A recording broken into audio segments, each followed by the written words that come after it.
사랑하는 소문교회 성도님들 안녕하세요. 9월 24일 금요일 아침 말씀 시간입니다. 오늘 아침에 함께 묵상하실 하나님의 말씀은 출애굽기 20장 1절부터 17절까지의 말씀입니다. 우리가 잘 아는 십계명인데요.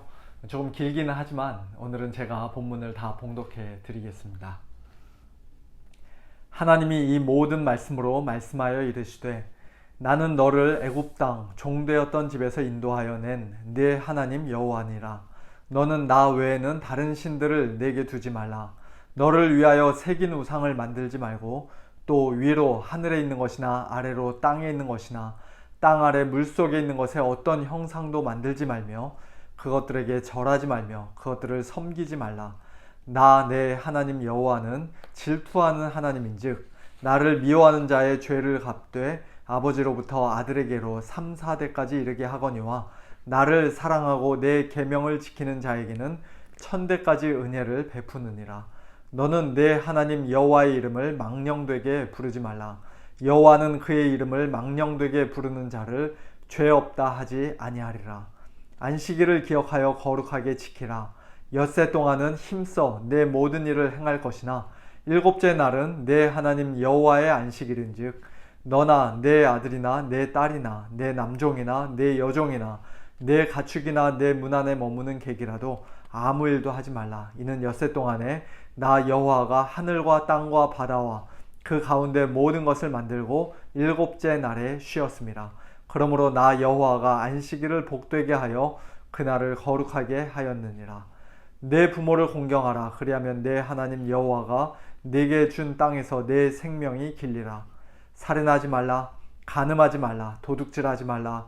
내 이웃에 대하여 거짓 증거하지 말라. 내 이웃의 집을 탐내지 말라. 내 이웃의 아내나 그의 남종이나 그의 여종이나 그의 소나 그의 나귀나 무릇 내 이웃의 소유를 탐내지 말라. 아멘. 오늘 아침 이 짧은 시간에 십계명을 한 계명 한 계명 자세하게 살펴볼 수는 없고요. 오늘날 우리가 이 십계명을 어떻게 이해하고 또 우리에게 적용해야 할지 큰 그림으로 몇 가지만 말씀드리고자 합니다. 먼저 십계명을 해석하는 가장 중요한 열쇠는 십계명의 서론 또는 소위 역사적 서원이라고 불리는 2절 말씀입니다. 나는 너를 애굽 땅 종되었던 집에서 인도하여 낸 네 하나님 여호와니라.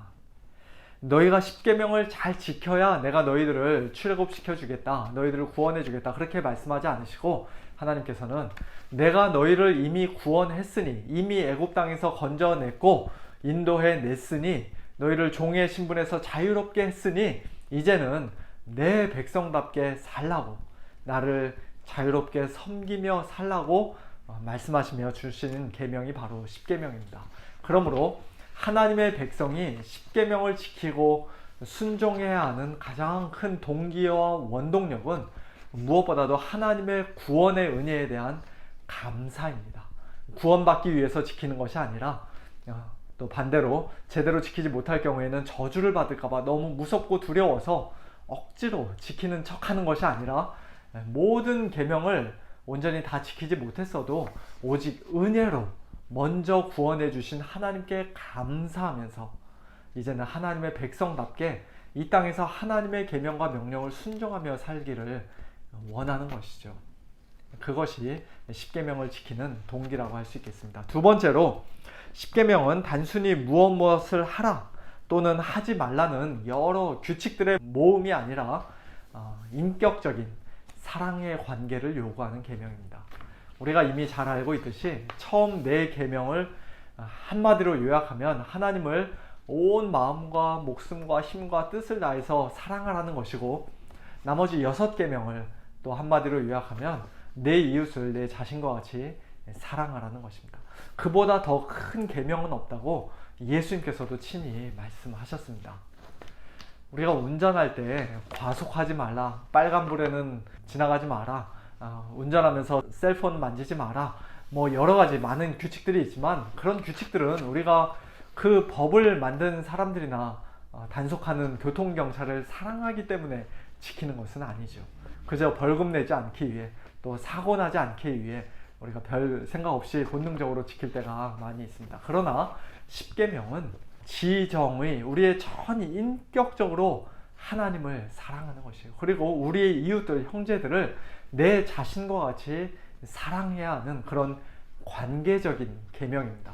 그리고 그 둘은 밀접하게 서로 연결되어 있습니다. 하나님을 사랑하지 않으면서 그저 이웃만 사랑할 수 없고, 또 형제를 미워하면서 하나님을 사랑한다고 말할 수 없습니다. 그 둘은 항상 함께 갑니다. 세 번째로 십계명은 단순히 눈에 보이는 행동의 영역만 중요한 것이 아니라 마음까지도 살피는 계명입니다. 십계명 자체 내에서는 10번째 계명인 탐내지 말라가 우리의 마음속까지도 점검하게 만드는 계명이죠. 그러나 사실 다른 모든 계명들도 마찬가지입니다. 예를 들면 살인하지 말라, 간음하지 말라와 같은 계명들도 단순히 사람 죽이고 바람 피워야 내가 비로소 어기게 되는 것이 아니라 우리의 마음으로도, 또 입술로도, 눈빛으로도 얼마든지 범할 수 있는 그런 계명들입니다. 살인의 근원이 되는 마음속의 그 깊은 분노나 또 형제를 향한 멸시와 욕설도 하나님 앞에서는, 하나님의 심판대 앞에서는 얼마든지 지옥불 형벌을 받기에 충분한 그런 살인죄이며, 또한 음욕을 품고 여자를 보는 자마다 마음에 이미 간음한 것이라고 예수님께서는 말씀하셨습니다. 네 번째로 십계명은 무엇을 하라는 두 가지 긍정적인 계명과 무엇을 하지 말라는 8가지 부정적인 계명으로 되어 있는데요. 하라 또는 하지 말라는 계명은 사실 그 반대의 경우까지도 다 포함하고 있습니다. 예를 들어서 살인하지 말라는 계명은 다른 사람을 죽이지 않으면 되는 게 아니라, 좀 더 넓게는 다른 사람들을 미워하지 않고 형제에게 노하지 않으면 되는 게 아니라 적극적으로 형제를 살리는 데까지 나아가야 한다는 것입니다. 그런 면에서 형제가 옆에서 굶어 죽어가고 있는데, 큰 위험에 처해 있는데, 그것을 다 알면서도 그저 모르는 척하며 가만히 눈 감고 있거나 도와줄 마음을 쾅 닫고 있으면 살인하지 말라는 계명을 이미 어긴 것이나 마찬가지입니다. 간음하지 말라는 계명도 우리가 불륜 저지르지 않으면 되는 게 아니라 부부 사이의 온전한 연합과 하나됨과 순결과 정절을 위해 서로가 더욱 적극적으로 노력해야 하는 것입니다. 그래서 사도 바울은 도둑질하지 말라는 계명을 에베소서 4장에서 이렇게 적용하며 말씀합니다. 도둑질하는 자는 다시 도둑질하지 말고 돌이켜 가난한 자에게 구제할 수 있도록 자기 손으로 수고하여 선한 일을 하라.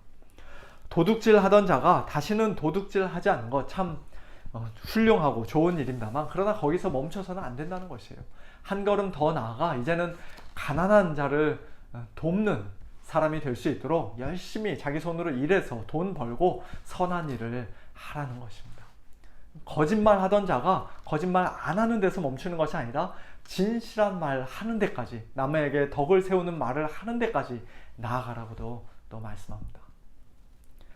이와 같은 십계명의 본질과 근본 정신, 그리고 그 적용의 깊이와 넓이 등을 생각해 볼 때 우리는 십계명을 온전히 다 지키는 일에 솔직히 다 실패한 자들입니다. 이것은 내가 어려서부터 다 지켰나이다. 즉, 간음하지 말라, 살인하지 말라, 도둑질하지 말라, 거짓 증언하지 말라, 내 부모를 공경하라 등의 십계명은 내가 어려서부터 다 지켰다고 예수님께 당당하게 말했던 그 젊은 부자 청년 관원은 이 십계명이 무엇인지, 하나님께서 어떤 수준의 순종을 요구하시는지 사실 전혀 모르는 사람이었습니다. 우리 중에는 그렇게 말할 수 있는 사람이 아무도 없습니다. 오직 예수님만이 정말 말 그대로 이것은 내가 어려서부터 다 지켰다 라고 자신 있게 말하실 수 있는 분입니다. 예수님은 율법을 폐하기 위해서가 아니라 완전하게 하기 위해 이 땅에 오셨습니다. 그리스도는 모든 믿는 자에게 의를 이루기 위하여 율법의 마침이 되셨습니다.